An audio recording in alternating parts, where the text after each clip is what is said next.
उत्तर प्रदेश के आगरा से एक बड़ी खबर आ रही है। समाजवादी पार्टी के राज्यसभा सांसद रामजी लाल सुमन के घर पे करड़ी सेना ने हमला कर दिया है। तमाम वीडियो फुटेज सोशल मीडिया पे वायरल हैं, तमाम खबरें चल रही हैं, तमाम पुलिस वालों के भी घायल होने की सूचनाएं वहां से आ रही हैं। उन्होंने एक दरअसल बयान दे दिया था औरंगजेब को लेकर के, राणा सांगा को उन्होंने गद्दार कह दिया था। जो पूरा मामला शुरू होता है वो औरंगजेब बाबर से होता हुआ राणा सांगा तक पहुंचता है। फिर इस तरीके से विवादों का जो सिलसिला है वो शुरू होता है। इसी विषय पर हमारे साथ बातचीत करने के लिए समाजवादी पार्टी के फायर ब्रांड प्रवक्ता मनोज यादव जी हैं, जिनसे बातचीत करेंगे, जानेंगे। सबसे पहले स्वागत सर आपका। धन्यवाद सर, समाजवादी पार्टी के राज्यसभा सांसद के घर पे हमला हो गया है, क्या कुछ कहेंगे? उत्तर प्रदेश के प्रशासन का पूर्ण रूप से फेल्योर है और ये हमला किसी सेना ने नहीं किया है, करनी सेना टाइप के संगठन ने नहीं किया। ये हमला किया है उत्तर प्रदेश के ठाकुरों ने, जिनकी आबादी 4% भी नहीं है। 22% से बड़ी आबादी के दलितों के यहाँ किया है। और ये बात उत्तर प्रदेश का दलित सुन रहा है, समझ रहा है, देख रहा है। और यही उत्तर प्रदेश के माध्यम से देश का दलित भी देख रहा है, क्योंकि जो ये सेना, करनी सेना कहते हैं अपने आप को, इन सब के छत्र छाया अगर किसी सत्ता में है तो भाजपा है। भाजपा की छत्र छाया में ये सब फल फूल रहा है। कोई कार्रवाई नहीं है, किसी भी तरीके की कार्रवाई इन पे नहीं है। तो दलितों पे अगर इस देश के अल्पसंख्यक आबादी के लोग हमला करेंगे तो बहुसंख्यक आबादी खामोश नहीं बैठेगी। आपने कहा कि ठाकुर समुदाय के लोगों ने हमला किया है, तो क्या उत्तर प्रदेश में आप मानते हैं कि वाकई में ठाकुरवाद चल रहा है? पूरी तरीके से। करनी सेना में कोई गुर्जर होते हैं क्या? यादव होते हैं क्या? एसटी कम्युनिटी के लोग होते हैं क्या? वो तो ठाकुरों का संगठन है। लेकिन उत्तर प्रदेश के मुखिया दावा करते हैं कि अपराध मुक्त है, अपराधी उत्तर प्रदेश छोड़ के भाग चुके हैं। फिर कैसे एक ही समुदाय के अपराधी जो मुख्यमंत्री के स्वजातीय हैं वो एक राज्यसभा सांसद के घर पे हमला कर देते हैं? वो इसलिए करते हैं क्योंकि उनको मन बढ़ाया गया, उनको मणबन बनाया गया और ये कहा गया है कि आप दिन को रात कहो तो रात कहो, रात को दिन कहो तो दिन कहो। ये वो प्रवृत्ति के लोग हैं, वो भावनाओं के आधार पर प्रदेश को चलाना चाहते हैं। अगर हमारे सांसद जी ने कोई बात कही तो सदन में कही। सदन में ये सदन का अधिकार है कि अगर गलत कहा गया तो उसको सही प्रस्तुत करें। इतिहास की किताबों में जो लिखा है वो बताएं, जो प्रस्ताव लेके आए और उनपे जिस तरीके का भी कार्रवाई कर सकते हैं वो कार्रवाई करें। सदन तो खामोश है और करड़ी सेना ठेकेदार बन गई। सदन नियम कानून से चलता है ना, करड़ी सेना की भावनाओं से नहीं चलता है। और हम किसी की भावनाएं नहीं आहत करना चाहते हैं। उन लोगों को ये सोचना पड़ेगा कि जब रोज समाजवादी पार्टी के नेताओं को और हमारे आदरणीय राष्ट्रीय अध्यक्ष जी को औरंगजेब की औलाद कहते हैं तो हमारी भावनाएं नहीं आहत होती क्या? हम तो इस प्रदेश के कानून के रक्षकों के सहारे छोड़ देते हैं वो सवाल कि उत्तर प्रदेश की पुलिस, डीजीपी, उत्तर प्रदेश के मुख्यमंत्री, देश की कानून व्यवस्था इस बात का संज्ञान लेगी कि एक उत्तर प्रदेश के पूर्व मुख्यमंत्री और एक पार्टी के राष्ट्रीय अध्यक्ष को औरंगजेब की औलादे कहा जा रहा है। क्यों कहा जा रहा? अगर हमने आक्रमण कर दिया तो क्या होगा?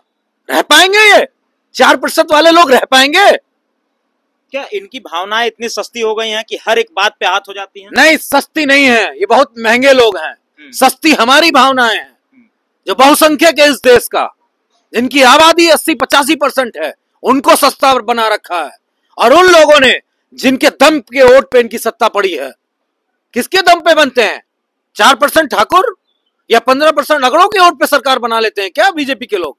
ये तो पूरे प्रदेश, देश के जो पिछड़े हैं, जो दलित हैं, उनके दम पे बनती है सरकार। और वही गाली खा रहे हैं, वही उनके घर फूके जा रहे हैं, उनके घर पे लोग चढ़ाई कर दे रहे हैं। मैं उत्तर प्रदेश के दलितों से आह्वान करता हूं कि मत इंतजार करना। नहीं, आज अगर आपके एक सांसद, जो उच्च सदन के सांसद, इतने वरिष्ठ नेता हैं, उन्होंने इतिहास के एक पन्ने को पलट दिया तो किस तरीके से उनके घर पे चढ़ा है, आपका क्या हाल करेंगे सोचो।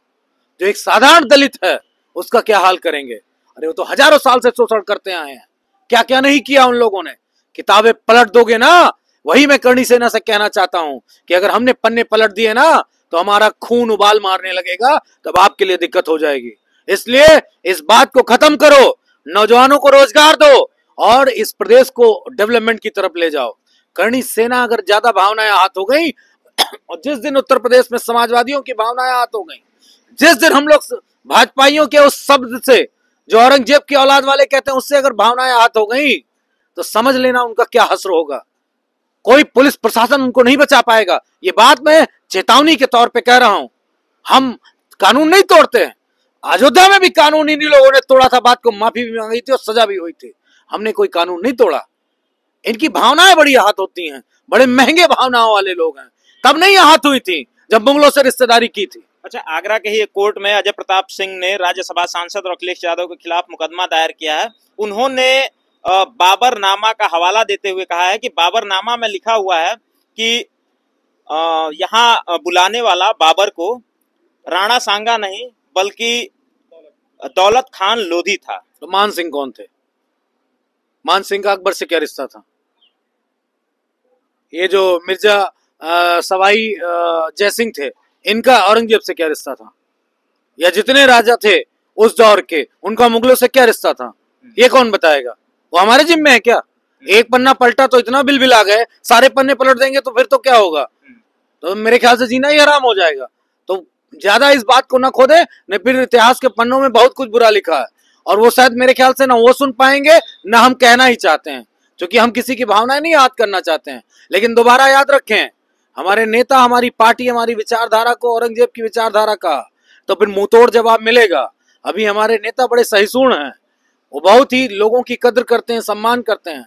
अगर वो भूल गए तो कोई प्रशासन नहीं रोक पाएगा, इस बात को भी ध्यान रखेंगे। अच्छा, करड़ी सेना ने 5 करोड़ रुपए का इनाम रखा है कि जो भी रामजी लाल सुमन की जीभ काट करके लाएगा उसे 5 करोड़ रुपए दिया जाएगा। उसके बाद ये हमला उनके घर पे हो जाना, कैसे देखते हैं? तालिबानी शासन है उत्तर प्रदेश में, ये सब तो तालिबान में होता है, ये और कहीं नहीं होता। ये उन देशों में होता है जहां अराजकता है, जहां आतंकवाद है। वैसी परिस्थितियां, हम कहते ही हैं कि ये सब वही लोग हैं जो इस देश के संवैधानिक ढांचे को खत्म करना चाहते हैं। ये वही लोग हैं जो इस देश को पूरी तरीके से मिट्टी में मिला देना चाहते हैं, क्योंकि संवैधानिक ढांचे से दलित और पिछड़े को अधिकार मिला है, उसके पास ताकत है।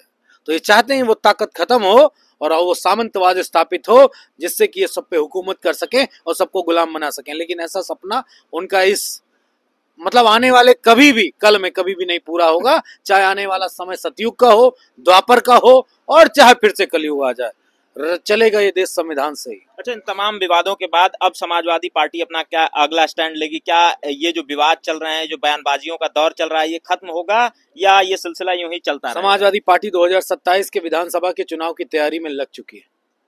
हम जनता के बीच में जाएंगे, नौजवानों के रोजगार के लिए, नौजवानों की बेहतर भविष्य के लिए उज्जवल कामना करेंगे। हम उनके लिए एक ऐसा मैकेनिज्म तैयार करेंगे कि उनके पीढ़ी के लोग भी अच्छे से अपना जीवन यापन कर सके। महिलाओं की सुरक्षा कैसे हो सके, उत्तर प्रदेश का इंफ्रास्ट्रक्चर कैसे डेवलप किया जाए, उत्तर प्रदेश को कैसे सशक्त प्रदेश बनाया जाए और दुनिया में उत्तर प्रदेश का नाम हो।